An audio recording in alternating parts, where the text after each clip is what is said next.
Situated on the very tip of southeast England is the coastal resort of Margate. Its tourism heyday is long since gone, and the town is now one of the most deprived in the region. Unemployment is twice the national average, and crime levels are accordingly high. The town has recently seen an increase in residential care homes, particularly those that cater for children.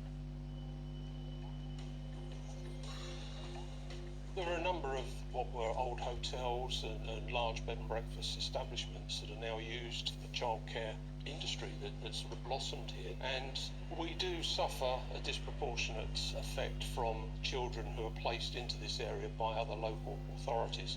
This influx of children is just one of the reasons why Margate has problems with gangs of kids.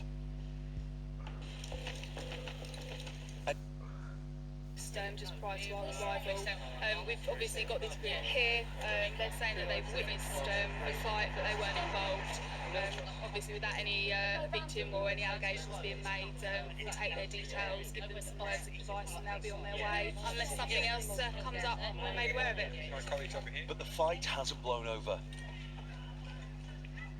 In fact, it's all kicking off again just 50 yards up the road. PC Clark takes off in the direction of the noise.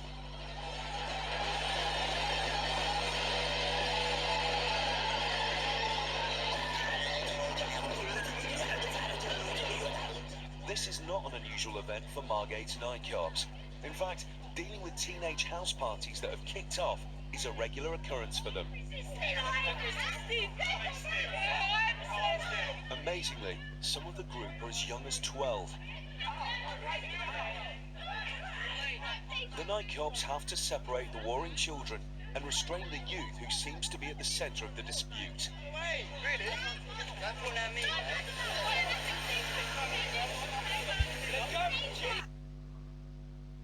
PC Dunderdale takes witness statements.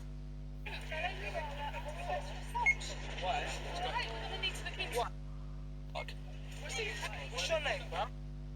Quite often, the police officer is the first person they meet in their life and says, no, that's not acceptable, you're not doing that.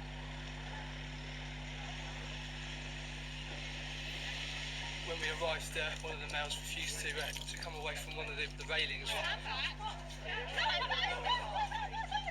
So we had to put him away from the railings. He calmed down, but on arrest he became aggressive again. So we have to be quite robust. Obviously got the handcuffs on and got into the van as soon as we could. I'm on rest, yeah? No, listen, I'm on rest. So what the fuck's your name, G? And then it's off to the lockup, where the sweary young man is still being aggressive and has started to perform a little rap for the nightclubs. Fuck your mum on the kitchen wall. Black because she's a fool. Take the fucking curse off. Your mum goes down to the floor. It's not my fault your mum's a whore. Bang her on that kitchen wall. Black, it's not my fault your mum's a fool. What? I'll fuck you up. Bang you up with a one.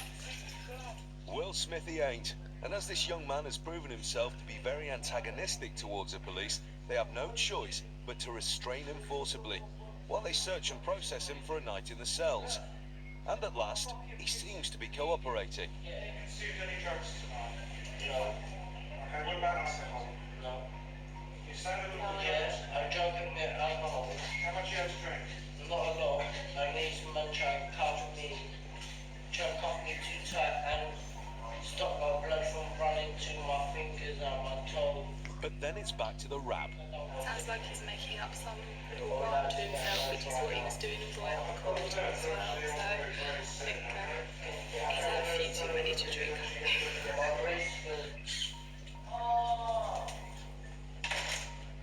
He was left in his cell basically to sober up, and he'll be spoken to in the morning about what's happening tonight.